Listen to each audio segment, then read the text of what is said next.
Ladies and gentlemen, we have the Z06 finally starting to shed camo, and boy oh boy is it a thing of beauty. Shout out to Corvette Blogger for the sneak image.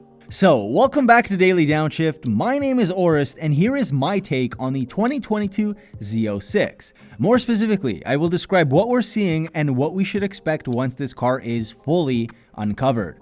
And if you're patient enough to wait till the end, I will mention a couple of things that many of you probably missed if you've already seen this. Let's do it. So first of all, this is not a great quality picture, and that's because I believe that this is a screen grab of a video, which means that if I'm correct, there must be a video out there somewhere, but I still haven't been able to find it. And believe me, I've Googled.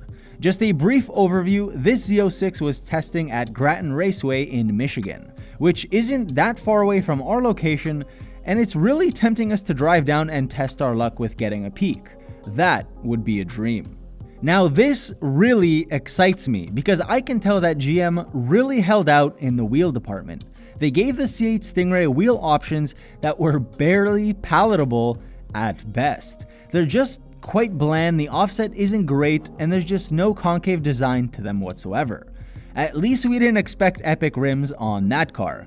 But if you're getting a C8, that's probably the first thing you need to swap out. Now these rims on the other hand here on the Z06, however, my goodness, they are sexy. Even though the car is still very hidden, the wheels give it a much bigger presence. They definitely will be wider from the stock ones, and we can see that they are finally concave. They seem to sit flush, if not almost flush with the wheel well, and overall the thin multi-spoke design is dreamy. Some of you may disagree, but I also love that they are blacked out, and maybe they're the carbon flash finish just like our aftermarket MRRs.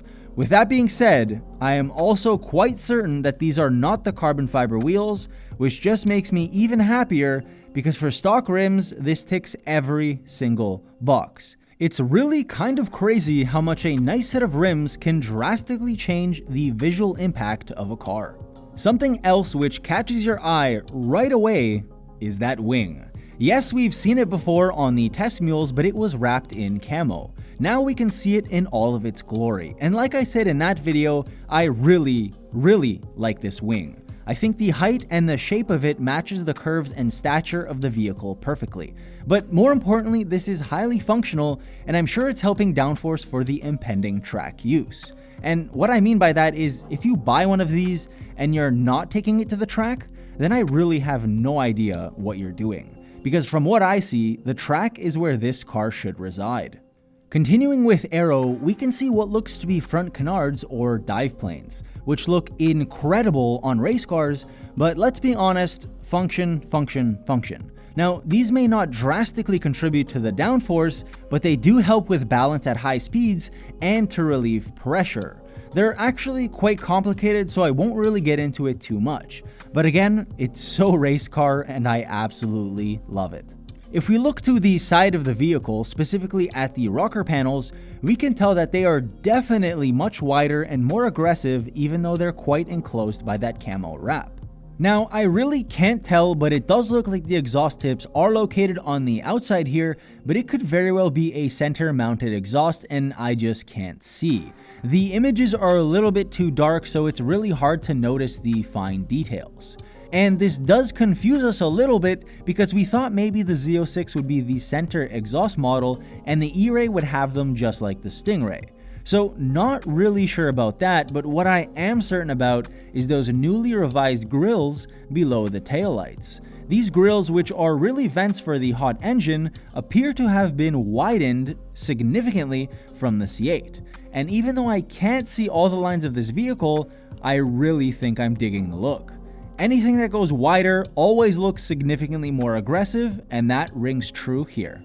So what I'm seeing here as a package with the aggressive widened flares, the big wing, the newly designed wheels, and let's face it, the bigger brakes, all this means is that this car is headed in the right direction.